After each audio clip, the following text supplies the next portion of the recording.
주를 향한 나의 찬양 주 마음 울리리 아침이 밝아올 때 아침이 밝아올 때에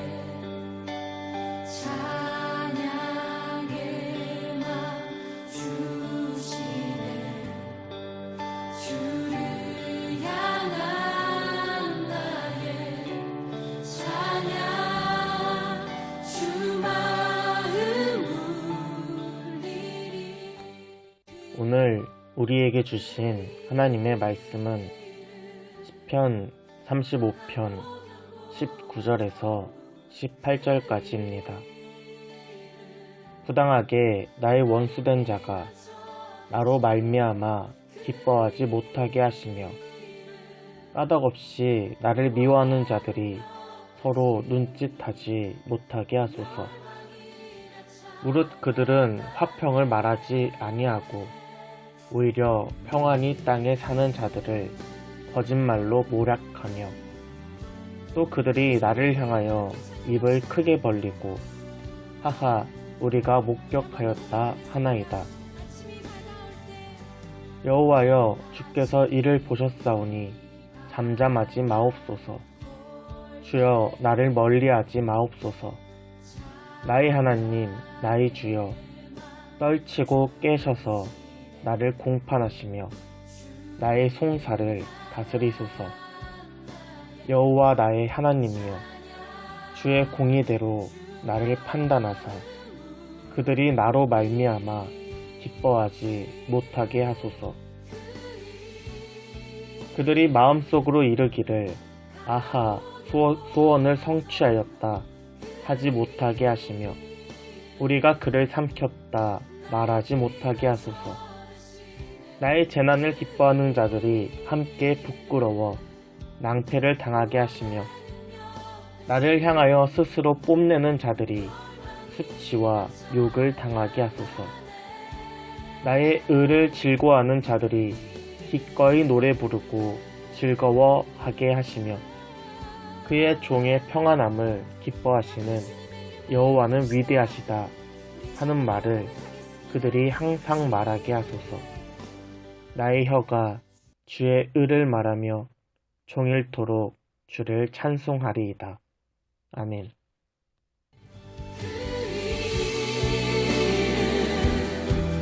강하고 견고한 성문 그 이름 나의 피난처 되시네 그 이름 구원의 능력 되시니 온 열방이 다 찬양하네. 하나님께서 여러분의 삶에 강하고 견고한 성로 되시는 오늘 하루 되길 소원합니다. 여러분은 살면서 억울한 일을 당한 경험이 있으십니까? 저는 초등학교 때 태권도 학원에 다닌 적이 있습니다. 하루는 한 줄로 서서 차례대로 발차기 연습을 하는데 저보다 어린 두 친구들이 장난을 치고 있는 것입니다. 그래서 제가 형으로서 주의를 주는데 그때 태권도 선생님이 제가 장난치는 줄 알고 오히려 저를 혼내는 것입니다. 얼마나 억울하든지 눈에 눈물이 났습니다. 어릴 적 억울했던 이 기억이 20년이 지난 지금도 생각이 납니다. 초등학생의 억울함이 이 정도인데 각자의 삶에서 겪은 억울함은 얼마나 더 크고 쓰릴까 생각이 듭니다. 오늘 시인도 억울한 심정을 시의 고백으로 토로하고 있습니다. 19절에 보면 까닭없이 나를 미워하는 자들이 등장합니다. 어떠한 이유나 잘못이 없습니다. 그냥 까닭없이 나를 미워하는 것입니다. 이러한 미워하는 자들은 시인을 넘어뜨리고 공격하기 위해 서로 눈짓을 주고받고 있습니다.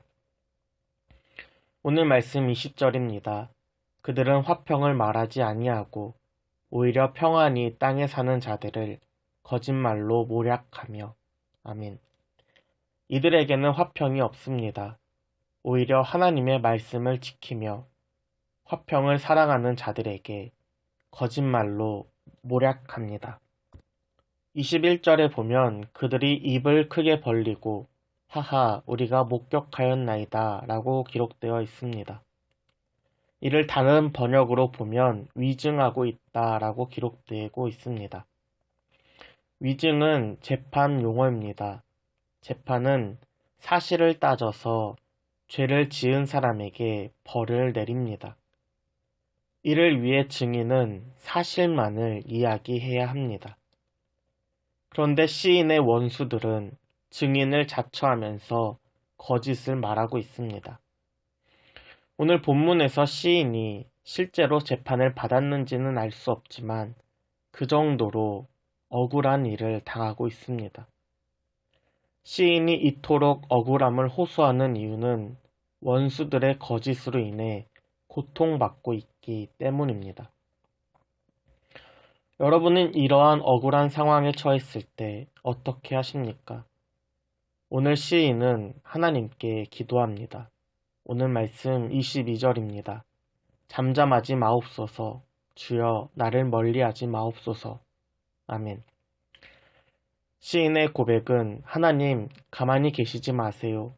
하나님 나를 멀리 떠나지 마세요. 라고 고백합니다.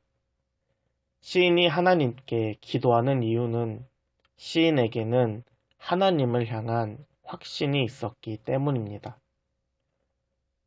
22절 앞부분입니다.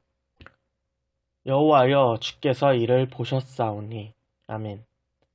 하나님이 거짓을 말하는 원수들을 보셨다라는 믿음이 시인은 있었습니다. 하나님은 우리와 차원이 다른 분입니다. 우리의 눈에는 한계가 있습니다. 다 볼 수 없습니다. 그러나 하나님의 눈은 모든 것을 보십니다. 우리는 눈을 보호하기 위해 수시로 깜빡이지만 하나님은 단 한 번도 눈을 깜빡이지 않으시는 분입니다. 시인에게는 하나님이 보고 계시다는 확신이 있었습니다.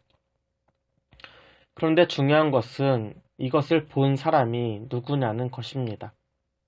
어떤 사람이 신호를 지키지 않고 길을 건넜는데 7살 어린아이가 봤다면 아무 일도 끝나지 않습니다. 그냥 어린이 앞에서 신호를 안 지켰네, 양심에 한번 찔리고 끝납니다. 그런데 신호를 지키지 않고 건넌 것을 경찰이 봤다면 그에 따른 처벌을 받아야 합니다. 악인의 거짓을 하나님이 보셨는데 하나님이 누구실까요? 오늘 본문 23절과 24절입니다. 나의 하나님, 나의 주님, 분발하여 일어나셔서 재판을 여시고 시비를 가려주십시오. 주님, 나의 하나님, 주의 공의로 나에게 공정한 판결을 내려주십시오. 그들이 나를 이겼다고 하면서 기뻐하지 못하게 해주십시오. 아멘. 재판을 열고 시비를 가리는 사람, 공의로 공정한 판결을 내리는 사람, 하나님은 바로 재판관이십니다. 하나님은 어떠한 거짓과 위증에도 속지 않으시는 공의로우신 재판장이십니다.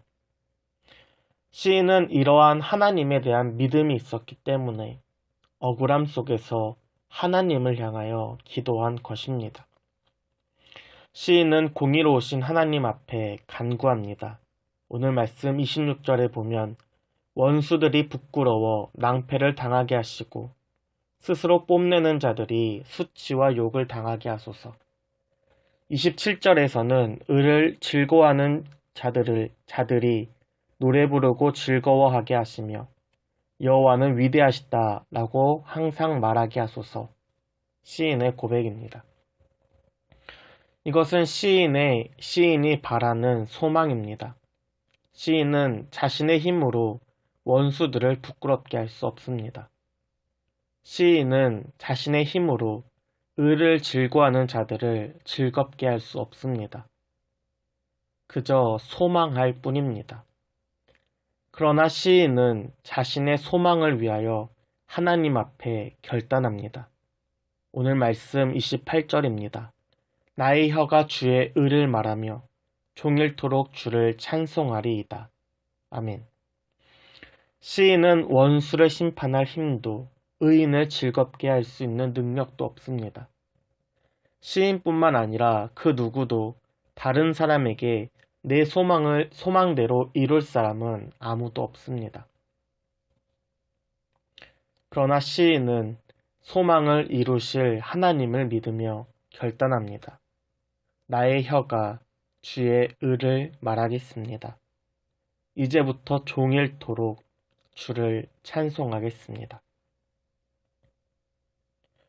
안타깝게도 우리는 억울함을 풀기엔 너무나 연약합니다. 그렇다고 그냥 넘어가기엔 정말 억울합니다. 원수들과 똑같이 거짓을 말하면 그들과 똑같아집니다. 그런데 공의로우신 재판장이신 하나님께서 이 모든 것을 지켜보고 계십니다. 공의로우신 재판장 앞에서 우리의 입술을 지키는 저와 여러분이 되길 소원합니다. 시인의 고백처럼 우리의 혀가 주의 의를 말하며 종일토록 주를 찬송하는 오늘 하루가 되길 소원합니다. 함께 기도하겠습니다.